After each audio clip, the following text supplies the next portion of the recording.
Hey guys, LevelCap here. Today we've got an episode of Loadout, the series where you guys, the viewers, get to pick a gun and customization for me to use. The way you do this is you leave a comment in the comments section letting me know what kind of weapon and accessories you'd like me to run with, and I will pick one of the top rated comments for the next episode of Loadout. Today's top comment comes from That One Guy 25. He says, Metal Gear Solid 4 Old Snake Loadout, M4A1 with ACOG, Foregrip suppressor, M1911 suppressed, small/RPG, EOD bot, squad cover, spec ops, black camo. Try to play stealthy and embody the type of playstyle Snake has. Use the M4A1 to silently take out targets and suppress M1911 to deal with lone enemies.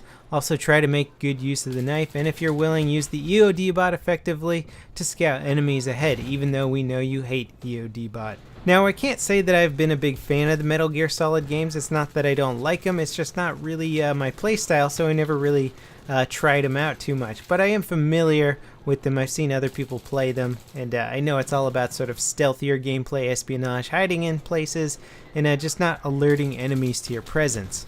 And sure enough, a suppressed M4 will keep you off that minimap. One cool thing about this loadout is that your gun looks really badass.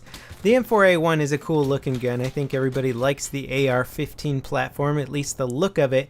And when you stick a foregrip on there, a suppressor, the Cog Scope, this thing looks decked out. It looks like it's ready for some serious military action.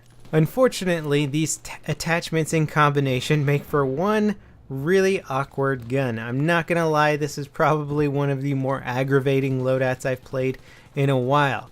Now, why is that? Well, it has to do with the way that Battlefield treats these attachments, and especially the combination of these attachments. First of all, we have a 4x ACOG scope, which is a very popular scope in at least the US military in real life.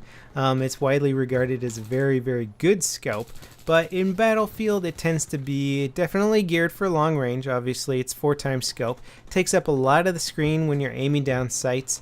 I'm not crazy about Battlefield's portrayal of scopes when you're aiming down sights. I think they take up more of the screen real estate than necessary. But aside from the awkward display of the actual ACOG scope, a 4x scope is going to be better at long range. It's pretty much common sense.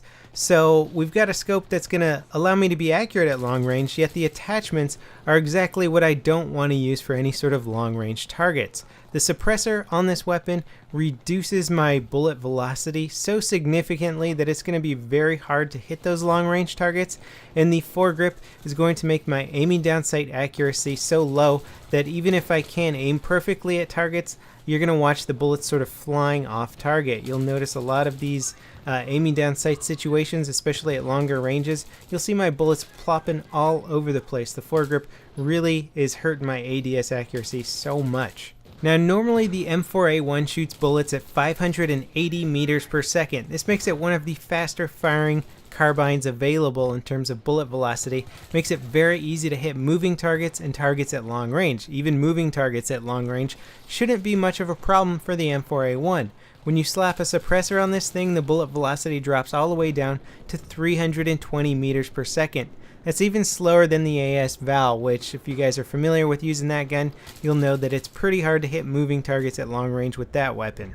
Now let's talk about how the foregrip is affecting this weapon. When you apply it to a gun, it seems to, in most cases, reduce your side-to-side recoil by about a quarter. This means you're multiplying your side-to-side recoil by a factor of 0.75. However, it also increases your ADS bloom starting ratio by a factor of 1.25, so it's increasing it by 25%.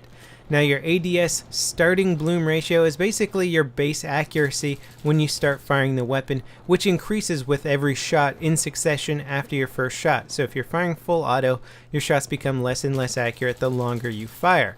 The starting shot, however, is a pretty crucial shot because that's how accurate a headshot could be if you line up perfectly on target.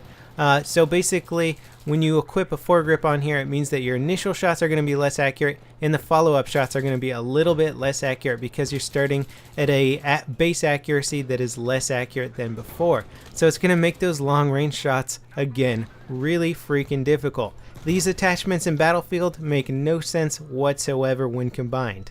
And really, it's rather unfortunate because this setup in real life could be completely usable. A suppressor, a foregrip, a cog, those things aren't going to fight each other in real life. They're all great gear to attach to an AR-15 platform. I'm sure there's a lot of real soldiers out there that would actually prefer a setup like this, and I don't think it would actually hurt its performance at longer ranges as drastically as it does in Battlefield 3. Foregrips in real life shouldn't actually affect your accuracy at long range. It's just a different way of holding a weapon. But ultimately, this is a video game, and they have to find ways of balancing things so that people don't just stick the same attachments on every gun and it just becomes the best gun in the game.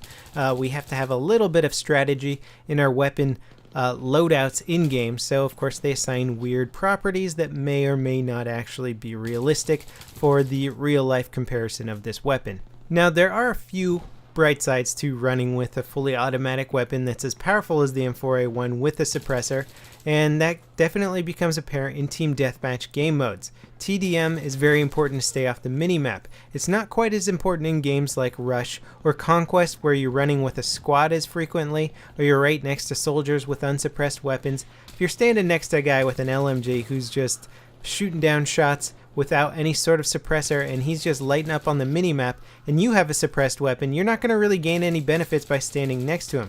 You kind of have to be on your own, or at least you have to be in a group of other players who have suppressed guns. So remember, if you are going to go the suppressed route with any weapon, to do it on a game mode and a map that makes sense for it. Don't sacrifice your damage at range and hipfire accuracy for nothing. Make sure you have a reason for doing it. Anyway, that wraps it up for this episode of Loadout. Thanks for watching, guys. Remember to leave your comments down below letting me know what kind of weapon and accessories you'd like me to run with for next week's episode. And I'll see you guys next time. This is LevelCap, signing off.